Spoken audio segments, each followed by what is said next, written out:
Shalom, all praises, honor, and glory unto YAHAWAH, Bahasham, Yahweh Bahasham, Rachak, Wadash. Double honors to the elders and the apostles of Great Millstone who rule well, pushing this 100% truth of the gospel, waking up and sealing the elect of the nation of Israel through the spirit and power of YAHAWAH, Bahasham, Yahweh. And salutations to all you sincere Akima that are pushing this gospel in all righteousness and in all sincerity, risking your lives and your freedom to do so. This is your brother Abarawan coming back again with another lesson. Just wanted to go into this real quick, okay? Because I was meditating on this statement of Yahawah, or rather the Lord our righteousness. Let me just say it like that. Let me say it verbatim, okay? I was meditating on it, the Lord our righteousness, and I've been thinking about how Yahweh Hashem Yahushai, okay, the Most High, we know that He is going to come through in the clutch for us, as the scripture says, that in the fullness of Esau's, let me get that preset. So like Job 20, and I'm already on there. Let me just get that preset real quick, just to show, alright, the Most High is going to come in the clutch for us, okay, at the last minute, because that is exactly when it is going to happen, when we are going to be delivered at the last minute, at the final minute, okay, the final minute of midnight, alright, 1 minute, 1 minute to midnight, basically. So this is the book of Job 20, and I'll start from 22. Job 20, verse 22, and it reads, "In the fullness of His sufficiency He shall be in straits; every hand of the wicked shall come upon him. When he is about to fill his belly, the Most High shall cast the fury of His wrath upon him, and shall rain it upon him while he is eating." Okay, and that is basically speaking about Esau's new world order that he's preparing for right now, okay, because he knows that at the end of the day, okay, we know that in the future that Yahawah, the Most High, through Yahweh will come and destroy Esau's kingdom, and we know that it will happen, just as Esau is about to crown his enterprise a success. And let me see if I can get that same preset, because I believe it's here as well, okay, when he's about to crown his enterprise a success, alright, and we know. And yeah, Asaki, I have to go and get that. Let me just quickly get that word enterprise. I don't really know the etching behind it, so I'll just let me quickly jump and get it. Alright, let me see enterprise. You have to bear with me. I probably know it, but I've just forgotten. So let me just quickly remind myself. Okay. So this is enterprise, an undertaking, formerly also enterprise. Okay, an undertaking. Taking hand. Okay, to entry means to take and prize before. Okay, so basically the enterprise means to take in hand. All right, that's the etching. Let me get the definition now. And basically what enterprise just basically means is the work of Esau's hand, and that work that he's working towards right now, the elites of Esau, the international bankers, all right, the Rockefellers, Rothschilds, the whole family, okay, Bill Gates, the remainder of these billionaires that are on their side, which are basically all of them, these tech giants, right? I'm not going to really go into detail. You see, they are all working towards this new world order that will involve what is written of in the scriptures, okay, from the book of Revelation 13, the first chapter on down, basically, where you worship, where you worship the beast and his image, also involving the book of Psalms, the 38th chapter, where our people, the Israelites, are no longer in remembrance, and Esau has a perpetual rulership over the whole earth, because that is what they are after. That's what they have basically always been after, okay? This is enterprise, an undertaking, venture, or project, especially a daring and courageous one. So basically what that word enterprise is going into is the work of their hands, what they are working towards, and this is exactly what they are working towards. Okay, everything that is going on right now is all towards the building of this new world order. Okay, it's all towards it's all towards the building of this new world order, which involves keeping the whole earth in their perpetual servitude and perpetual slavery to them. Okay, I believe that's a quote from the Capitalist Conspiracy. Because that is basically what Esau wants to be, okay? What it just says, that his pride has puffed him up, okay? It also says that he wants to be like the Most High. That's what he says in his heart, that I want to be like Yahawah Shim Yahushai. But we know that he will need know that he is not, and the scripture don't tell that you are not, that he is not a god, but he's just a mere man and he does not have that power. Okay, so the Most High will come and disappoint the what, as scripture says. Let me get that precept. Let me just bring it out. And I feel like it's in this same chapter, but I don't know. I'm not going to. Okay, book of Job chapter 5, and I'll start from. Let me just read it. Let me just read it let me just read the main points. Job 5 verse 13, and it reads. It's like Job 5 verse 12. He disappointed the devices of the crafty, so that their hands cannot perform their enterprise.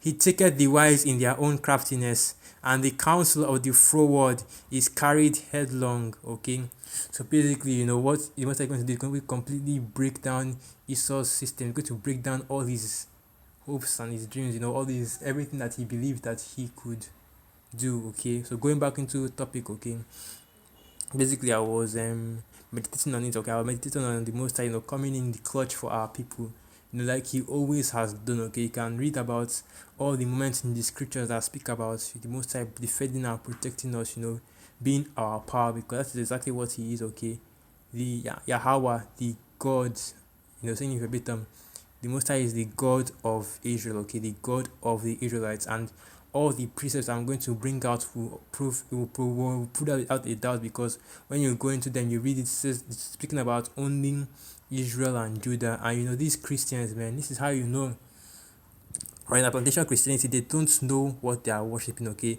vocab and the like, they don't know what they are involved in. That's why the Apostle always advises us that if we are going against these Christians, just bring up prophecy and they'll shut up. They won't know what to say. Okay, the whole Jeremiah 14 verse 2 debacle that recently happened, when Vocal brought this professional Jewish scholar, as it were, they did not know, throughout that whole argument, right, they did not know what they were talking about. Okay, or rather they knew what they were talking about, but they feigned ignorance. Okay, trying to make it seem as though that wasn't speaking about the complexion of their skin. I was speaking about something else. They were speaking about how their skin complexion changed because of their suffering. But that originally, that was originally they did not have a dark complexion, because quote unquote they are so-called white. Okay, but that is all going into plantation Christianity, man. Doesn't they don't know what they are talking about, alright? And they don't know what they are worshiping. They don't know anything about. They don't know about prophecy. They don't know about the laws. Okay, they don't know about the truth that is in these scriptures. Okay, this book is a stumbling block to them. I can read about that in the book of Isaiah 29th chapter. This book is completely sealed to plantation to Christianity as a whole. And that's the lesson right there. This book is sealed to Christianity. I'll save that for when vocab screws up again. Anyway, alright, so let me get a precept, instead of because if I keep on talking about the inspiration that the epiphany and me just meditating on this topic, I'm probably going to be here all day going into various different things. And speaking of plantation Christianity, I guess I'll use that to segue into this precept. Okay, the book of Job 23 verse 1, and it reads, not Job, I wanted to get Jeremiah. Yeah, I got a little confused. You have to bear with me there. Alright, Jeremiah 23 verse 1, and it reads, Woe be unto the pastors that destroy and scatter the sheep of my pasture, saith YAHAWAH. Therefore thus saith YAHAWAH, power of Israel, against the pastors that feed my people. Ye have scattered my flock, and have driven them away, and have not visited them. Behold, I will visit upon you the evil of your doings, saith YAHAWAH. And I will gather the remnants of my flock out of all countries whither I have driven them, and will bring them again to their folds, and they shall be fruitful and increase. And that is basically going into prophecy, more and more prophecy. Okay, because right now in Israel we have so many people, right? So many of our that are so-called leaders, okay, are so-called even religious and spiritual leaders that are leading our people astray, okay, that are causing contentions, causing divisions against our people, okay, because they're telling, what are they telling you? You have these southern kingdom leaders, the so-called black church, they are basically creating a separation between, alright, so-called black to the northern and southern kingdom, and then joining themselves to harm. All right, imagine that. Okay, you leave your actual family, your actual brothers, and you join yourself. So hidden that aren't even involved with us in any way. Okay, we have more of a relationship. All right, we have a closer relationship with the so-called Edomites than we do with those Hamites. Okay, just because we are the same color of skin does not make us the same people. Okay, there, as the scripture says, there is a differentiation between Israel and between Ham. And I'm going to end it right there, because I'm going into something else again. But basically, you see what these pastors do. They preach deceit every day. They go up on that pulpit and they speak deceit. They speak lies, okay, to our people. And guess what? They love it. That's why you see that. That's why you can see. You can tell by the fruits of the church, right? Who are the people that go to church the most? What are the individuals that you always find in these churches? Women, okay, because because what, those are the people that are easiest to deceive. I need to just tell you about that. These women out here, man, they love these churches because what, they hear exactly what they want. They tell them exactly, these churches tell them exactly what they want to hear.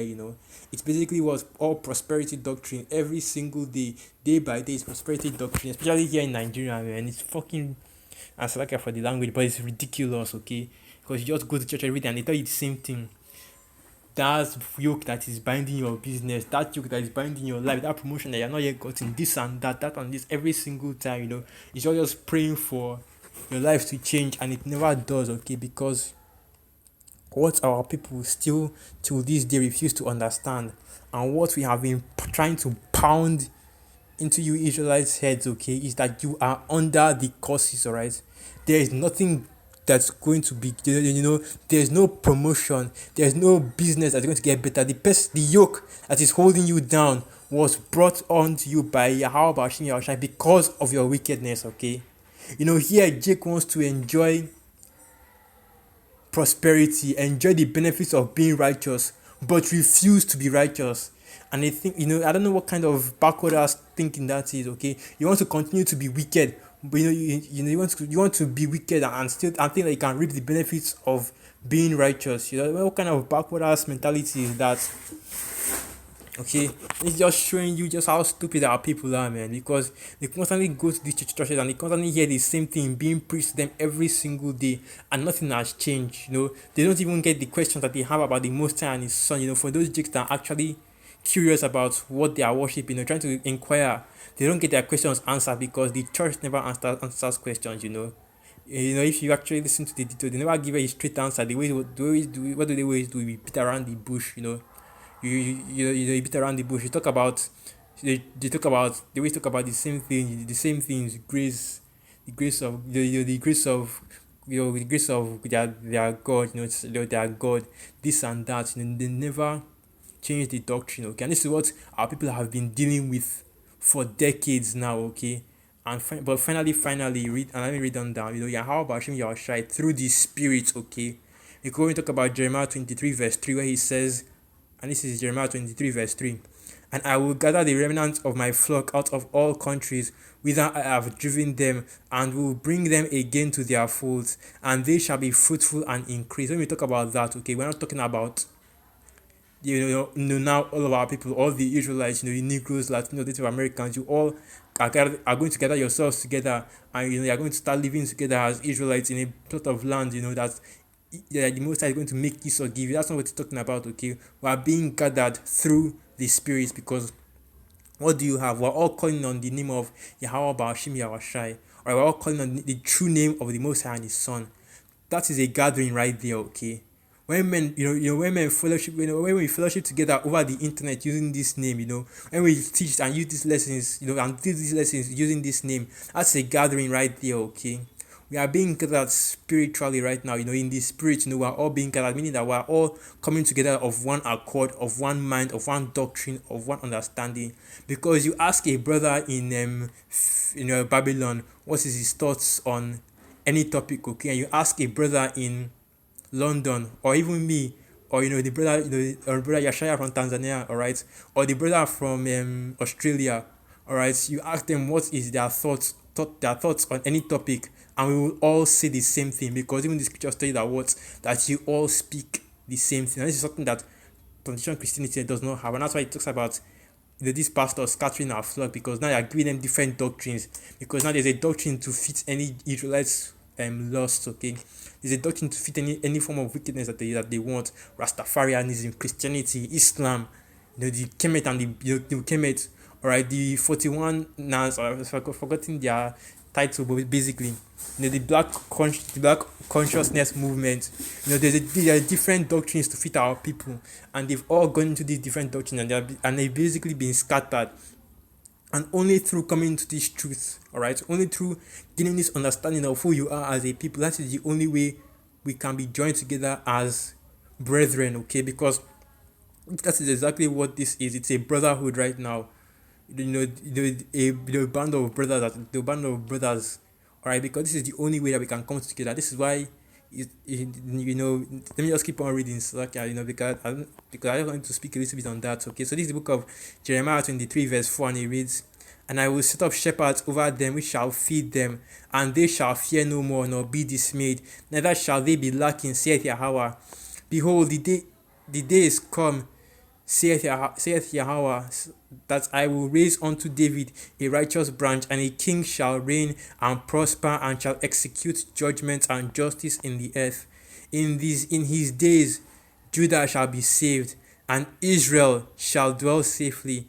And this is his name, whereby he shall be called, the Lord our righteousness." In other words, YAHAWAH tazadaknawa. Okay, YAHAWAH being the name of the Lord, and tazadaknawa meaning our righteousness. Okay, in the Paleo Hebrew, and this is right here. Okay, yeah, and lo and behold, this is in the Yiddish.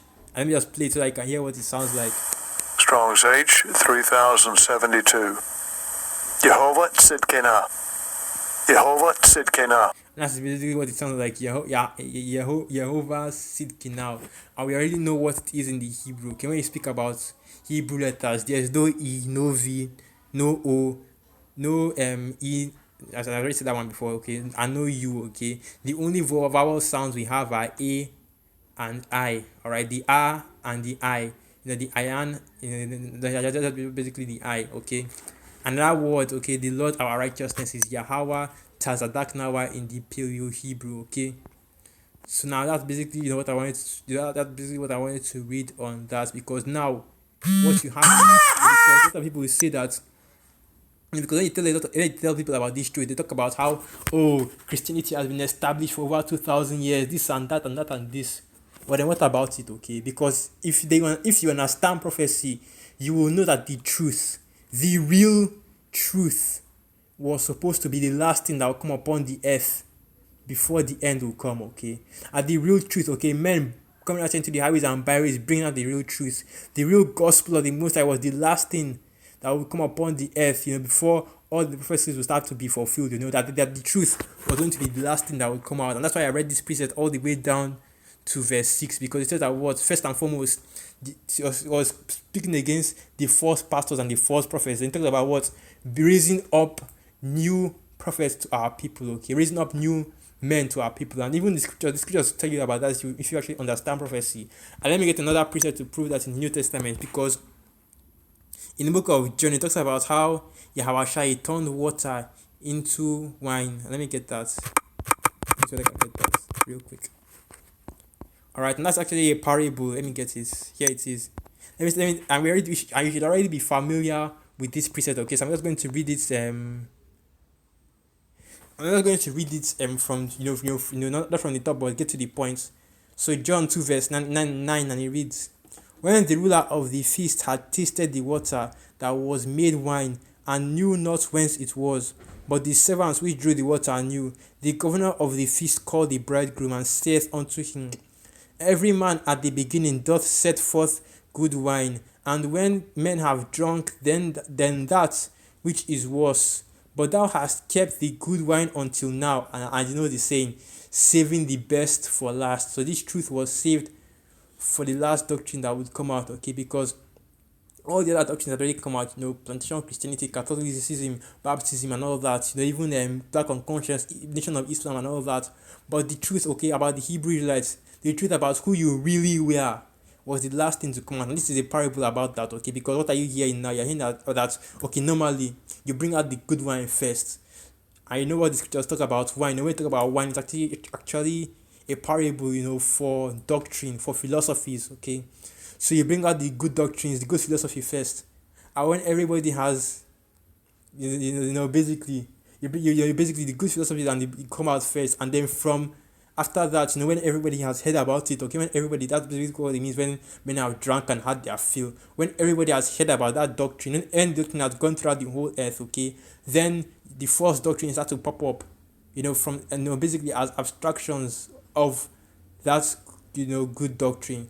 But the Most High did the opposite, okay? He made it so that false doctrines would go forth first throughout the whole earth. You have different vanities, okay, different doctrines, different philosophies, the bad wine, okay, that is spread throughout the whole earth. Then after that, at the end, that's why you now have the good doctrine, okay, the good wine come out. That's when you now bring out the good wine that basically the correct doctrine, the right 100% truth. All right, and this doctrine being brought out was just the first sign that the end has come, because YAHAWAH had already sent forth his prophets was to prophesy about the great and dreadful, the great and terrible, the great and dreadful day of the Lord, which is basically that destruction of Esau's kingdom that we look forward to so much, because it is a great and terrible day, great and dreadful day, all right, for you heathen, for the people that are in the world, and for us as well, because when you see that destruction, it's going to be it's going to be terrifying, okay. And I say that as hopefully elect, Lord willing, we have that number. Let me not get too arrogant in these videos. So I don't care about that. But basically, if we are delivered, it will be terrifying for us as well, because we'll be seeing the destruction and we'll be praising the name of YAHAWAH, man. Because when you're seeing destruction, you'll be like, damn, the Most High is really that powerful, okay. But after YAHAWAH, for delivering us from that, you wouldn't want to be there. We'll be praising the name of the Most High, okay. And that in that time, and those praises will come out of your mouth so easily, okay. So that and but we right now, what we're doing is we're prophesying about this destruction, okay, and everything that we've been prophesying about so far has come to pass. Everything that we have said so far in this truth, okay, of the Hebrew Israelites, starting from Great Millstone, has come to pass so far, okay. And these people and everybody that has come up against us has been put down. Has basically completely destroyed and beaten to powder, because that is basically what the spirit that we've been given, a spirit that no man can contend or gainsay, a spirit that is powerful, right? That can beat down any adversary, that can destroy the strongholds and the false doctrines that have been brought out here. And this was all brought through the spirit and power of YAHAWAH, and it came out at the right time, okay, at the appropriate time, because we'll have Jake talking about how why did, and this is just hypothetical, okay, so why did the Most High bring out this truth last, okay, why did the Most High bring out the truth last, and let all this false doctrine go forth? Well, that's because that's prophecy, okay. That's how YAHAWAH wanted to do it, okay. He wanted to bring out the truth at the last, and when he talks about turning water to wine, he's talking about what turning men in Israel that aren't really that great, okay, not as we're all poor and destitute and hopeless and useless, like the Most High just took out the biggest deadbeats in Israel in among our people and made them into prophets. No, right? I was talking about turning ordinary men, okay, average men, into prophets, into the elect, into great men, because that is basically what we are. That's why the scriptures talk about what being made into fine gold, because this is all what this truth is doing to us, trying and refining us, okay, putting us through the ringer, putting us through the works to make us that gold, that perfect gold that we are, okay, like basically we are diamonds in the rough, all right, and the Most High is going to put us through that fire to bring out all the luster of what we are, all right. So let me go back to the book of Jeremiah, because I'm not yet done reading that. All right, Jeremiah 23 from verse 7 now. Jeremiah 23 verse 7, and it reads, "Therefore, behold, the days come, saith YAHAWAH, that they shall no more say, YAHAWAH liveth, which brought up the children of Israel out of the land of Egypt. But YAHAWAH liveth, which brought up and which led the seed of the house of Israel out of the north country, and from all countries whither I had driven them, and they shall dwell in their own land." Okay. So that is how you are going to be delivered from this kingdom. That's how you are going to be gathered by YAHAWAH, okay, by YAHAWAH, he's going to gather our people, what, in those chariots, okay, because the scriptures say that he's coming back to gather the elect from the four winds of the earth. I'm not going to get that, I'm just going to quote it, okay, strangers from all the different nations, that's why you always talk about the scattered of our people, the speckled bird, because we have those among us, okay. We have Israelites that aren't just from we have Israelites that come from all walks of the all parts of the earth, all walks of life and all that. Our people diverse, many from many places and from many nations, okay. Because we have been scattered throughout the earth, okay. But now you hear what this is talking about, okay. That's the deliverance from Egypt, is no longer going to be as talked about as the deliverance that we will get from the north country. And this is now a question to all you Jewish scholars, vocab, you that claim that those people that are in Israel are the true biblical Israelites. When did this happen? When did the Most High come by himself, okay, or with some form of divine intervention, deliver those so-called Jews out of the north country, okay, and send them back to their land, and they dwelt safely, okay, and they dwelt in their land? Because that little portion of where those Israelites are dwelling right now, is that the whole land of Israel, okay? Isn't it just a little part of Israel? They are barely dwelling in their land, and they are barely even dwelling there safely, because there are even other precepts, other prophecies that say that you will dwell there safely and nobody will be able to come up against us. But ever since Israel touched earth on that ground, or touched, or ever since their feet touched the dirt of that ground, man, they've been at war constantly, and they still are to this day, bombing Palestine, going into conflict with Saudi Arabia and the Ishmaelites that are living in that land with them. But yet, those are the people, okay, and the Most High is quote unquote with them, even though they are constantly going to war with so many people, even though they are, even though they are wicked. Let's not even go into the wickedness that they do in that land, all right. But we know why they are there, okay. We know why those fake Jews are there. We know why those Ishmaelites are there. Because don't think that, okay, I forgot about you Ishmaelites, alright. You people are in Palestine, okay. You Saudi Arabians, because you're dwelling in the land too, okay. All of you that are in the Fertile Crescent, I forget what I forgot. Okay, yeah, that's the name that they call it. But I've forgotten the other name that they call it. Yeah, I can't remember it. But basically, all you heathen that are there as well, because we know that, as it just says, Jerusalem shall be trodden down by the Gentiles until the time of the Gentiles be fulfilled. And we're still in the time of the Gentiles, because who is ruling over us right now? Who is in rulership? These Gentiles, okay? From the time of the Assyrio-Babylonian Empire, when Shalmaneser, I believe that was him, alright, took majority of the northern kingdom and shipped them to the new world, alright, North and South America, and then put those Hamites in the land.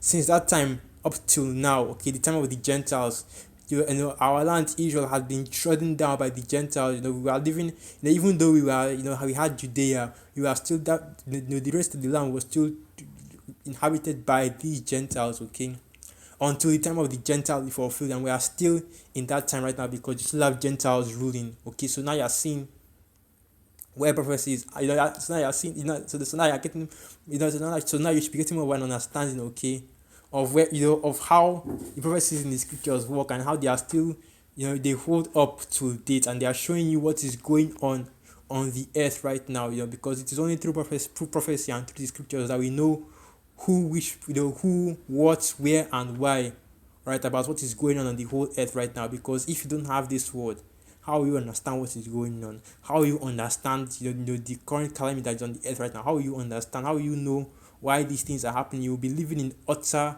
confusion. That's another thing that YAHAWAH has provided for us, that clarity, that understanding, okay. And guess what? Let me just say this real quick.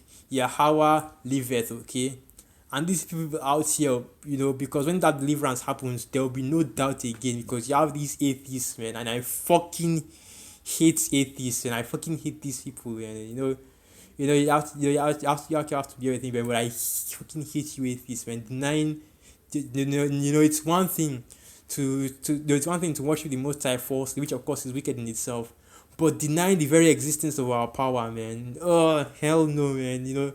If Lord willing, Yahweh Shai puts the haunting spirit on me, man. You atheists are going to, Anyway, I'll just leave it at that. Well, all these people out here, man, when this thing happens, they will know. Okay, you will know that we have a power. You know that YAHAWAH Shai, the God of Israel, is alive. Okay, he's alive and he's aware and he's watching. All right, you will know that he's out there, man. You know, you know that he's out there, man, and you know who his people truly are. All right, it's not coming down for the whole earth, but for Israel, and specifically the elect of the nation of Israel, because even the scriptures talk about this, that the Most High will show up for those who are perfect towards Him. And let me get that, okay? Because that's what we're expecting to happen. For the Most High to show up in the clutch, okay? And we know that the Most High, the Most High, He does not disappoint, so He will be there. So we know that He will be there. That's why we can go to the areas and byways and prophesy confidently, even though we don't know what's happening in the future. Okay. Now hypothetically speaking, this is a very, very strong if. If somehow by some strange occurrence the world just goes back to the way that it always was, which of course it will not happen because prophecy has gone too far forward to go back. So you know what? I don't even know what I was going to say because the example that I was going to bring out is not even possible. So anyway, moving on to Second Chronicles 16 verse 9, and it reads, "For the eyes of Yahweh run to and fro throughout the whole earth to show himself strong in the behalf of them whose heart is perfect towards him. Herein thou hast done foolishly. Therefore from henceforth thou shalt have wars." Okay, and this is speaking about one of the kings of Judah, King Asa or Asa. During that time, okay, he, instead of trusting in the Most High for deliverance like our people always do, okay, our banner, the Most High, Yahweh, instead of trusting in him for deliverance, okay, he allied himself with the king of Syria during that time. And guess what? That vexed the Most High, okay, vexed Yahweh, because that's what you have. That's what people, they don't really have that faith and trust in the Most High that He would deliver us, He will protect us, even though, all right, our people have only been protected by Yahweh, okay, because I always just bring out the speckled bird scripture. It talks about how our people is a many colored and speckled bird, and all the other birds were against them, okay, because what, all these other nations, all these heathen, they are against us, though our forefathers might have had some understanding or covenant towards them, all right, but afterwards, the generations that came after, they forgot all about it. The same way that Egypt completely forgot about everything that Joseph did for them and enslaved our people.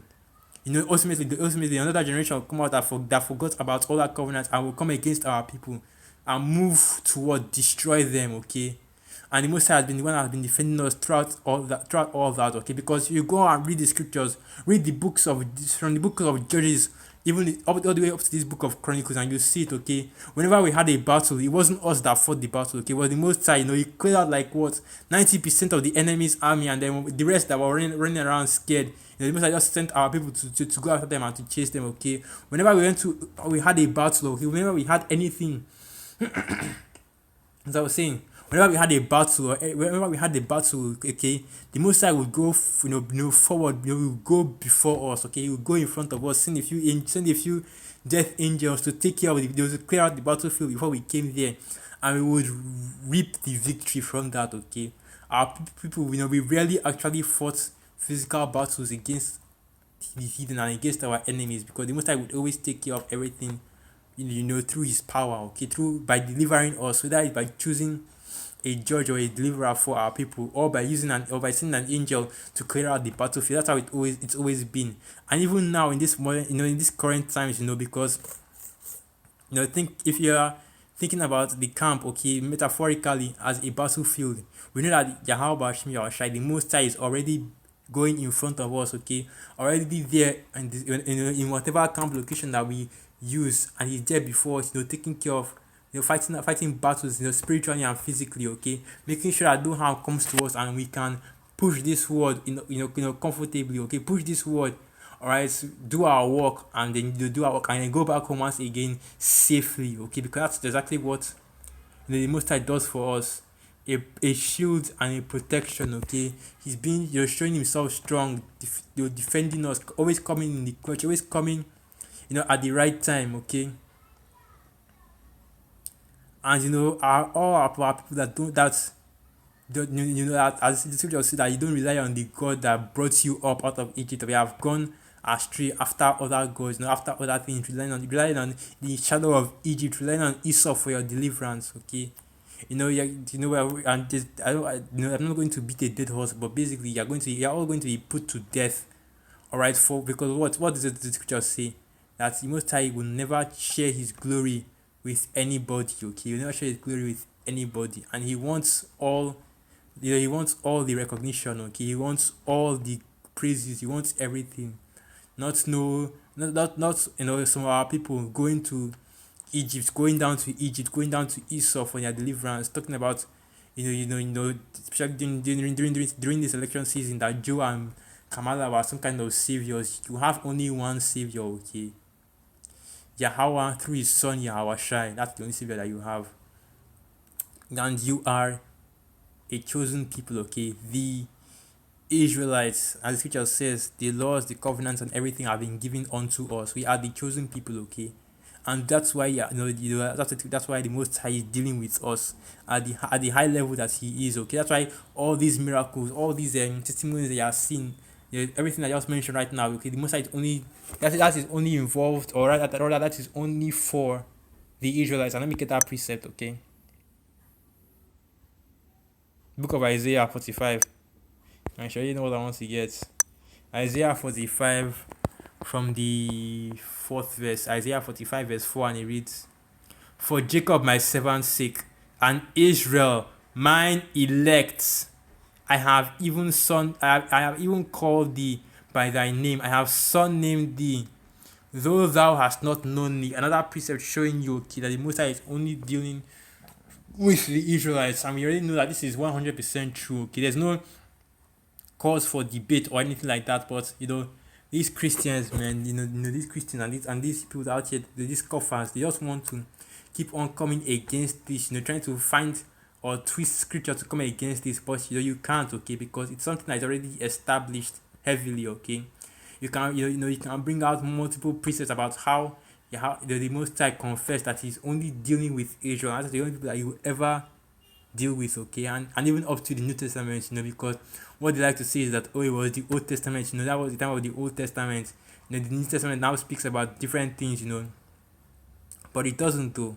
Okay, because the same men that wrote the Old Testament through the Spirit are the same men that wrote in the New Testament, and through the Spirit are the same. They were all pushing and preaching the same gospel. Because guess what? This man that I'm reading right now, this book I'm reading right now, Isaiah, had the gospel of YAHAWAH in it. And even YAHAWAH went as far as to quote the prophet Isaiah. Okay, because what he talk about, he spoke about YAHAWAH's death. He spoke about YAHAWAH coming. He spoke about YAHAWAH coming back. He spoke about the destruction of this current kingdom that are living in. He spoke about Esau being thrown down. Okay, and that different precepts, Isaiah 53, 63, 14, 59, 9, and 11 as well. I think those are just basically some precepts that are going into all those things. Okay, so I don't really want to go into them, because if I actually went and got all the precepts I wanted to get, man, we would be here all day, and it will basically be all over the place. I don't really want that. It's already all over the place right now. Okay, so I'm just going to just keep on going. Okay, just keep on going, through the Spirit. And the Most High, okay, He's a YAHAWAH tazadaknawa. He's a protector of our people, man. He's defending our people. It's a shield and defense. I actually just referenced that before, so I'm going to get this as well. The book of Proverbs 18, now from the 10th verse, and it reads, "The name of YAHAWAH is a strong tower.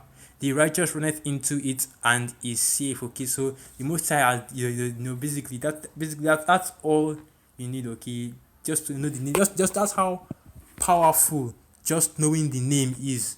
That's how powerful just knowing the name makes you right there. That gives you a defense. Okay, something that you can hide behind, because that's basically what the name of YAHAWAH is. It's a shield. Okay, and it can protect you from many. It can protect you from many things. Okay, from many spirits and many demons, man. Because what You hear about in the scriptures about men casting out demons in the name of YAHAWAH, in the name of YAHAWAH. Okay, and the same thing happens. The brothers do the exact same thing.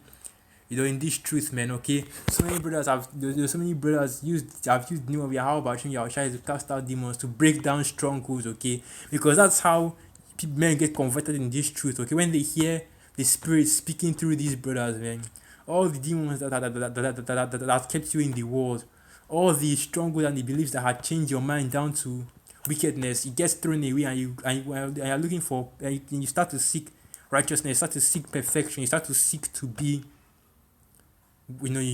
perfect towards the Most High. And when that happens, when that's when you start to reap the benefits of being a man of the Lord, okay, of being an Israelite, a child of the Most High, okay, because now they are being defended and protected by the Most High. They are being given what? They are being given the blessings through the Spirit from the Most High. Because let me get this preset as well. Right now, and I want the book of Psalms 105. Just going to bring out more precepts about the Most High defending us. And I wanted to actually read the whole thing, but let me just for the sake of just let me just read the 15th. Yeah, the 15th verse. So okay. I think I want to read this. Alright. Yeah, I think I want to read this everything. Let me start from verse 9. No, it's no, let me start from verse 9. I don't want to make this too long. So I'll start from verse 9. Psalms 100 from verse 7. Psalms 105 verse 7, and it reads, He is YAHAWAH our power, his judgments are in all the earth. He hath remembered his covenants forever, the word which he commanded to 1,000 generations, which covenants he made with Abraham, and his oath unto Isaac, and confirmed the same unto Jacob for a law, and to Israel for an everlasting covenant. So that shows you the line of procession of the covenant, okay, from Abraham to his son Isaac to his son Jacob, okay. So no other people are involved in this, okay, because in the eyes of the Most High, Abraham only had one son, Isaac, and in the eyes of the Most High, Isaac only had one son, Jacob, okay, because okay, if I'm being real here, and this is the only place that you will hear the real truth, okay, with the Hebrew Israelites, starting with Great Millstone. And that's the funny thing, we are telling you nations the truth, man, the 100% truth, okay. We are giving you real talk right here, okay. This is real talk. The Most High does not care about you other nations, man, because what the scriptures saying, compared to all of the Israelites, it might as well be all you nations combined might as well be a drop out of a bucket, or even spit safe. Alright, because that's exactly how YAHAWAH feels to you compared to the Israelites, because here you have these nations thinking that they can take on the covenant of the Israelites, okay, because by yourself, okay, the Most High actually does care about these other nations, man, because what the scriptures say, that a sparrow cannot fall down a sparrow cannot fall down without the Most High knowing it. But conversely, all the hairs on an Israelite's head have been counted by the Most High to show you how much he cares, man. So yeah, the Most High does care about you other nations, but if it's a question of an Israelite, alright, between an Israelite and you heathen, man, you already know which one we already know who the Most High is going to choose, man, and he chose all the nations of Israel, and he left you heathen out, okay. But it's not like he's just going to. It's not like Most High doesn't care or doesn't feel anything for you. But we are basically speaking about in comparison to the Israelites, okay. The Most High does not give a damn about you heathen, man, okay. So anyway, continuing on from verse 11 now. Psalms 105 verse 11, saying unto thee will I give the land of Canaan, the lot of your inheritance, when they were but a few men in number, yea, very few, and strangers in it. When they went from one nation to another, from one kingdom to another people, he suffered no man to do them wrong. Yea, he reproved kings for their sake, saying, touch not my anointed and do my prophets no harm, okay. I know this precept is used in churches a lot. Touch not my anointed and do my prophets no harm. But this is speaking about the Israelites, okay. not just anybody, not you heathen, okay, not just any Christian that is out there. Okay, this is speaking about the Israelites, because those are the ones that have been anointed by the Most High. Those are the ones which the prophets come out of, okay, because all the prophets were Israelites, and there's nobody that can come out here and talk about how, oh, there was no prophet that was that can prove otherwise, okay, because all the prophets, all the men of the Lord, they were all Israelites, okay. This sound just got me thinking, man. These sounds, okay. That's something right here. Okay, these sounds when this this sound. And this is a I believe this is a psalm of David. Okay, okay. They not put who the author is, but basically you have sounds of David, sounds of Asaph, and other men as well. I believe so I can't remember the exact name of the guy, but there's another person that wrote some of the psalms. Okay, but I can't remember the name. I can't remember it, but these psalms, man, they go hard. Okay, I know the funny thing is that these psalms are actually all songs. So and if you know the Hebrew translation, which of course it has to be everything, okay, because I don't know the translation for most of the Psalms, okay. I only know Psalms, the 51st chapter, just a part of it. The part that talks about cast not away from thy presence and take not thy Holy Spirit from me. That is the only one that I know the Hebrew translation, and I also have Psalms 23, but I haven't yet learned that one, okay. But these songs, man, these are the actual gospel songs right here, okay? Because if you want to talk about songs concerning the good news, these are the ones that are right here, because they were all written by men of the Lord. Because now you have Jake that are thinking that, oh, if they want to worship the Lord, let them play some gospel music, let them sing some gospel songs. But if you look into the gospel industry, okay, if you look into the gospel music industry, you know just how wicked it is, alright? You see what happened with Kirk Franklin and his son, that scandal, and even more so, okay, a lot of these singers, these R&B, rap, hip hop singers right now, with all their wickedness, all right, where do you think the majority of them started from gospel? And a good example of that would be R. Kelly, man. Majority of these people, they started from singing gospel, singing in choir in the church, man. And right now, look at what they are doing in the world, wickedness, okay. And all these gospel singers, and man, it's just a business. There's no praising the Most High in their songs. It's just basically all it is. Okay. Now these sounds right here. This is where the real praises come from. Okay, because now you are singing these sounds. Okay, are made by men that actually praise the Most High. Okay, that are made by men that are actually in peril and pray to the Most High. With an open heart. Okay, with an open heart, okay, with their minds wholly given to praising the Most High, okay, genuine emotions going into what they were doing, what they were singing, man. And you can see these things, okay, because this Psalms 105 right now. This is a psalm that was. This is a psalm of David, okay, and it wasn't a psalm of David. Let me go to the original precepts. So okay, I think I made an error. Yes, you have to bear with me. You have to get that original preset just to make sure that I'm let me just get it.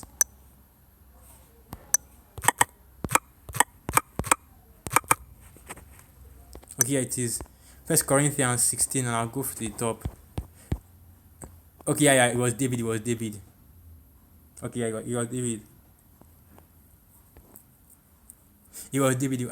Yeah, this was when they brought back the Ark of the Covenant. Okay, yeah. So it was actually David that sang. It was David that sang it. Okay, so this is the original reference for the sounds that I just sang, and it basically the psalm I just quoted, and it basically reads the same. Okay, so it was David that sang it after he had brought back the Ark of the Covenant from I believe it was from the Philistines.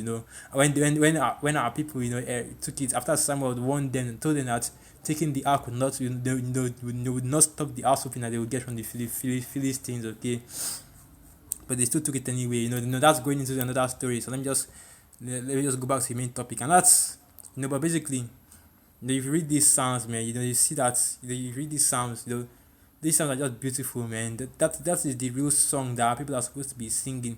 That's this gospel crap. That's basically what I wanted to see. Okay, so now let me get this precepts, the same book of Psalms, because Like I said, and this sounds like something else, man. They all fire precepts, man. This is the book of Psalm 33 and from verse 18 now, and it reads, Behold, the eye of YAHAWAH is upon them that fear him, upon them that hope in his mercy, to deliver their soul from death, and to keep them alive in famine. Our soul waited for YAHAWAH. He is our help and our shield. And that's basically it, man. Yahweh is our help, okay? And that is who we are waiting for. Okay? So we're not waiting for no Grandmaster J. Alright, we're not waiting for no command, I'm just going to leave it right there. We're not waiting for no Grandmaster J. We're not waiting for any of these men that think they can deliver our people, okay? We're waiting for the real deliverer. Right, YAHAWAH, and it's even in his that is basically his name, man. He is the deliverer, okay? So you know he's going to come through, man, because as the scriptures say, talk about, because we always talk about name prediction, no man, omen in this truth, man. And we know, and yeah, that is basically YAHAWAH's name. He is the deliverer, so you know that he's going to be he's going to be doing some redeeming and delivering. And who is he coming back to deliver, okay? Because like probably get some precepts about that. So he's coming back to deliver. He's coming back to deliver the Israelites, okay? Because the scriptures say, that is the book of Matthew 1 verse 21. Thou shalt call his name YAHAWAH, for he shall deliver his people, okay, from their sins. I want to talk about his people. That should lead you to the book of Hebrews. I believe it's Hebrews. I want to say, sorry, I don't want to misquote it, but I think it's Hebrews, the 7th chapter. I believe they say that what it is evident that our Lord sprang out of the tribe of Judah, alright, because he was born of a man and a woman, not that whole virgin birth thing, okay? But basically, okay, what I'm trying to say is that he is the deliverer, and he will deliver his people. In other words, he will deliver the Israelites, okay? Specifically the elect of the nation of Israel, because that is who he actually came for, okay? Because he didn't come for the whole earth like these Christians would have you believe, okay? Because that's just all folly, okay? But though we're not really worried about Christians spreading folly, okay? Because at the end of the day, alright, the elect are going to hear this word, and at the end of the day, everybody is going to know who YAHAWAH came to deliver, okay? So now, I was thinking that maybe I should just get some more precepts about going into the faithfulness of YAHAWAH, defending us and protecting us and helping us in our time of need, getting some of the popular Psalms, like Psalms 23, Psalms 91, Psalms 51, I believe, Psalms 119, I think that is it. They're talking about how the Most High give us law and truth and wisdom. Alright, Psalms 49. I'm just going speedballing basically. I just wanted to go and get some of these presets, but if I did that, this will be too long. So let me close out with this psalm right here, okay? Psalms 131. Alright, Psalms 130.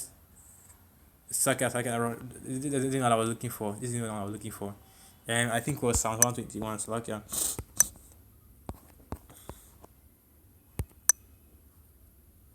Psalms 121 now, okay, Psalms 121 verse 1, and it reads, I will lift up my eyes to the hills, from whence cometh my help.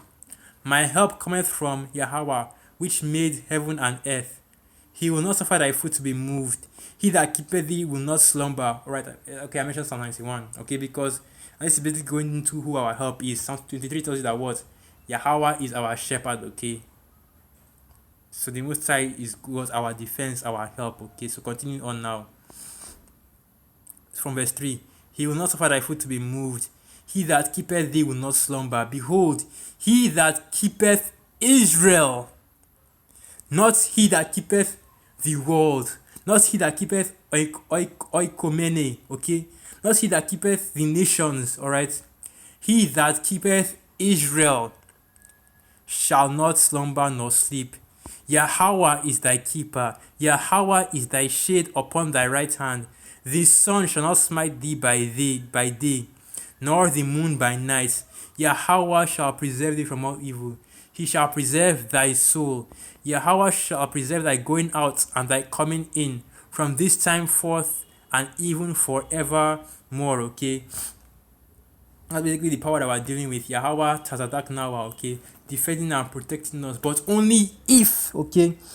And this is very, very important because, our people, they always think that, because our people is, but not by their own fault, okay? But because they have been taught that the Most High would bless you and do all great things for you for no good reason. Okay, because our power is all about balance, equivalent exchange. Okay, equivalent exchange. You got to give a little. You got to give a little to get a little. All right, because the only thing that He requires from us is, and let me get that precept. Instead of quoting it, Ecclesiastes, the 12th chapter, I believe. There you get it. Ecclesiastes 12 from verse 13, and it reads, "Let us hear the conclusion of the whole matter. Fear the Most High and keep His commandments, for this is the whole duty of man." Okay, and now from verse 14, "For the Most High shall bring every work into judgment with every secret thing, whether it be good or whether it be evil. So everything shall become shall everything shall come out." I wanted to say shall become out, but everything shall come out. Okay, the Most High will reveal every work and He will judge accordingly. Right, and the only way that you will be helped or delivered or protected by the Most High is if you fear Him, okay, and you keep His commandments. And this is what we teach here in as the Hebrew Israelites, the elders and the apostles and the brothers of Great Millstone. Prophecy and the fear of basically we are pushing prophecy, the fear of the Most High, and to keep His commandments. Okay, and then prophecy by saying, to the best of your ability, because you will not be saved by keeping the commandments of the Most High. Okay, we will be, because we will be saved by but we also will be saved by our faith and our works. And if you have that faith, okay, deep down in your soul, in your spirit, if you actually have faith, that you should keep the laws. Okay, to the best of your ability, you should keep the laws. And and when we're in the kingdom, man, when we're in the kingdom, we'll finally be perfect. We'll finally be able to keep the laws properly. All right, so now I have to worry about all the things that you worry about when you're trying to keep the law. Going out, having to cook or work on the Sabbath, especially now during this Passover. You're supposed to be stay away from any living, all right. But you still but you still have to go outside, man. But anyway, that's just it is as the scripture says, this is the condition of the battle. Okay, so with that, I'd like to give all praises, honor, and glory unto YAHAWAH, Bahasham, Yahawashai, Bahasham, Rachak, Wadash, Wa Abad Babal, and through the Spirit of you, Akim, you Akwat, were edified. Shalom.